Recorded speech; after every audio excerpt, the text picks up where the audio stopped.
doesn't matter how much you can do. What matters is that you try. Hi guys, welcome back to EmileeFit. Today's video is going to be on exercise. I'm here with my friend Cody, but you guys might actually know him as something a little bit different, but I'm going to have him go into that. So, first off, thank you for having me, and also welcome to the Future Stars Wrestling Training Facility. As Emily said, I am Emilee's friend Cody, but other people might know me as Throat Cody of Future Stars of Wrestling's fame, you can say, I guess. That's a word. That's a word? Sure. That's a word we use to describe things. Yeah. I mean, I wouldn't necessarily call myself famous, but some people do know who I am, and I'm very thankful for that. Go with the, mid-key famous. Yes, indeed. Today we're just going to talk a little bit about how we came to our exercising journeys, because it's a totally separate journey than weight loss journeys that happen with diet. So I do CrossFit as a workout. Cody does wrestling, obviously, that's why we're here. Yes. And you have to find something that you're really into, and you might come to it in a different way than you might have expected, but you do need to kind of try different things and try new things and get new experiences to where you can really find a workout that works for you, because I personally find going to the gym to be the most boring thing of my life. So I found CrossFit because it's really competitive with myself. I'm going to have Cody share with you guys a little bit about his journey so far, and maybe I came to wrestling and go. Yeah, well, when I was young, I've actually gone through 2 weight losses in my life, and at my peak of both was 250 pounds. And the first time that I lost the weight was because I was really ill, and I ended up having a major lung surgery. Both of my weight losses were far too rapid. My first weight loss was, like I said, due to medical reasons, and it was about the span of 4 months, and I lost 100 pounds. And after I had my lung surgery, I literally got really sick, and then all that weight dropped off, and I believe that my weight after surgery was 147 pounds, and then the next 2 days I was able to gain 3 more pounds just due to nutrition bags and things of that nature. And the second time, what happened was I bruised my ribs, and I can never say this word right, and feel free to laugh at me at home. I bruised my ribs and I caught pneumonia. There you go. Okay, pneumonia, I did it. Pneumonia, pneumonia. People always say it's spelled with a PH, so I totally get where you get that. The silent PH, I guess, whatever it is. It's a jerk. Yes.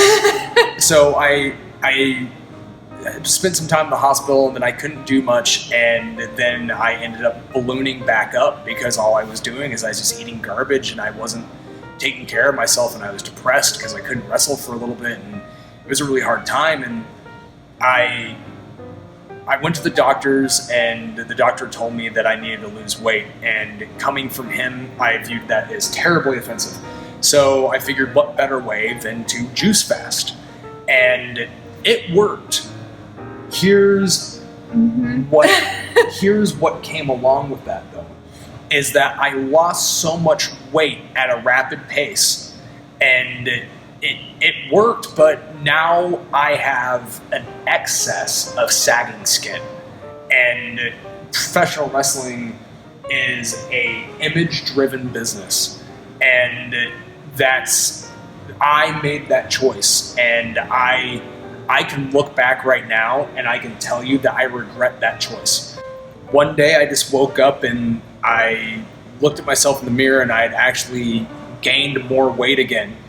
And I did start first with diet, and I was very heavy on my diet, but then diet only got me so far. So after diet, then I had to decide to take the next step, and the next step is obviously exercise. I wanted more in life, and I wanted more in wrestling, and I just started doing push-ups. and I found out how many push-ups I could do, and then I set a challenge for myself with that, and I said, okay, well, for every push-up that I can do, the next day I'm going to add one more onto that, and then I'm going to try to do one more, and then I'm going to try to do one more. And when I first started doing push-ups, I could only do about 7, and then they're really hard. yeah, I was able to build myself up to one set of 60, and I went from there, and then I would follow that up with a set of 40. That way I could get a nice cap at 100. And then I did that with everything else. I did it with sit-ups, I did it with squats, I did it with running. I would go to the gym, and then I would get on a treadmill, and then I would find out what my limit was, and it was about 12 minutes, and then the next day I would try to go for 13, then 14. Go until failure. Yes. And then reevaluate and try again. Absolutely. and not even necessarily till failure, to the point of almost failure, just that way I wasn't killing myself. Setting goals, pushing yourself a little bit further every day, not feeling defeated if you can't do it. Like, people are so scared of push-ups. Terrified. Yes, and that's what I did for myself, and my body changed, and the way that I looked changed, and my in-ring performance was only heightened. And the last 2 years have been the most that I've put in physically, and they've been the best years that I've ever had in wrestling. Some of the best matches that I've ever had have happened within the last 2 years. If you're going to do this, have a goal. You know, my main goal was just wrestling, but then outside of wrestling, I saw the benefits of that as well. Become a healthier version of yourself. And that's the thing too, is not everybody has that, but if health is your goal, then do it to put years onto your life. Do it to make your life more comfortable. You know, do it to avoid any long-term health issues. And once again, you find a goal and then you work towards that goal. It's a marathon, not a sprint. You know, like, this is something that comes over time and not overnight. I tell my students that all the time. And for the people that do listen to me, they've seen amazing progress. It's important to you not only challenge yourself and then find a good gym buddy or group of people that also push you, maybe not past your full limit, but past your limit that your brain sets for you. Even in my last video, I said your brain's a jerk. Yes. It needs to go sit in the corner and think about what it's done, because it's a big jerk. It doesn't tell your body what to do. So you have to almost find someone or some way to push your body past where your brain thinks your body can go. Because most likely you're not actually hitting where you can hit. One of the reasons I actually felt myself becoming friends with Cody is he tackles life with such a positivity and such an outward, uplifting spirit. And I feel like it's good just humaning in general. You have to be like an uplifting, happy soul, or else you're just going to be unhappy.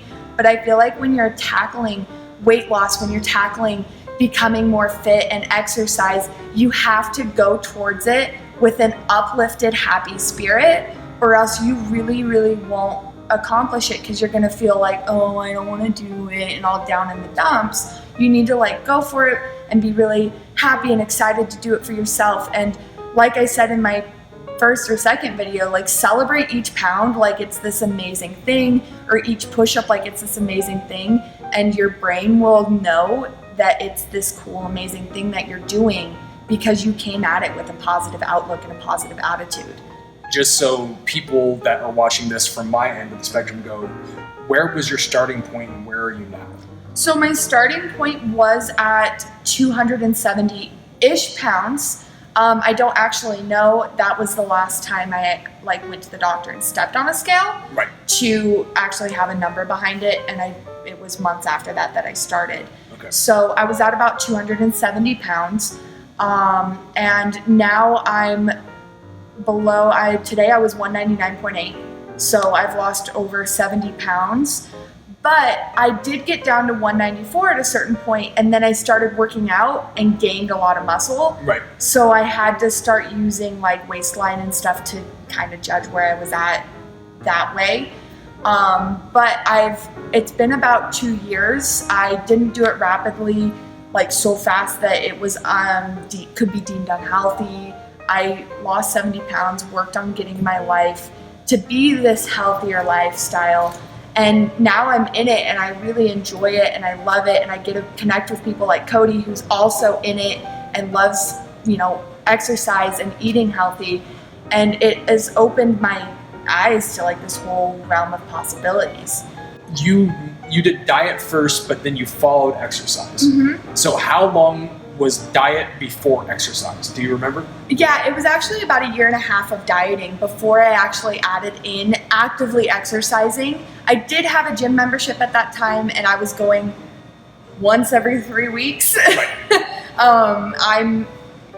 But they might not know, I'm in school. I'm over a full-time student, like full-time and a half, and I work and I do all these things, and I wasn't making time for the gym, but now it's become a priority. So I force myself, well, it's only an hour and I go to the gym. So I added it in about a 1.5 years later. So it's been about 6 months now that I've been more actively going. I know this isn't easy, but the reason why I speak so passionately about it is because I've done it. And if I can do it, y'all can do it. I'm just some dude. Like, really, I really am. And as far as spreading positivity and things of that nature, I would not be here with Emilee. I would not invite her to the school if I didn't believe in the message that she's trying to send. I think that's about it. Okay, so I've got, unfortunately, a lot of stuff to plug. Do it. So for anyone that's interested in the wrestling company, I am a professional wrestler for Future Stars of Wrestling based out of Las Vegas, Nevada. You can look us up on YouTube. You can look us up on Facebook. You can Google it. Pretty much if you put in Future Stars of Wrestling and anything, LV or Las Vegas, you'll find us. As far as my social media goes, I am extremely inactive on Twitter, but I do have one. It's @CutthroatCody. My Instagram, which I am far more active on, is @CutthroatCody. If you're looking to add me on Facebook, Cody Hancock, it's the picture of the guy choking the guy. So, and as far as that goes, if anything, once again, thank you for being brave enough to spread this message and be upfront and honest about it. For the people that are followers of me, I have a bunch of people that are trying to support me right now, and I'm a huge advocate of supporting other people. Please subscribe to Emilee's YouTube channel. Please check out her Instagram. And also, one last plug, if you're interested in hearing me talk for very prolonged periods of time with myself and my good buddy Timothy Styles, check out I'm Hurt with Cutthroat Cody over YouTube or iTunes. That's our bi-weekly podcast where we talk about pro wrestling and use a lot of dirty language. And I'll put all the links to everything Cody is talking about. I'll put all the links in the description down below so you guys can find him really easily on Facebook, on Instagram. And please check out his podcast and really just support him, support me, and thank you for watching. Make sure you drink your water. Drink water. So important. You can subscribe to my channel by clicking the link I'm going to put over here, probably on Cody's face. And you can watch my last video by clicking this link over here. Please give this video a thumbs up down there, and I'll see you next week. Thanks. Bye-bye. Woo.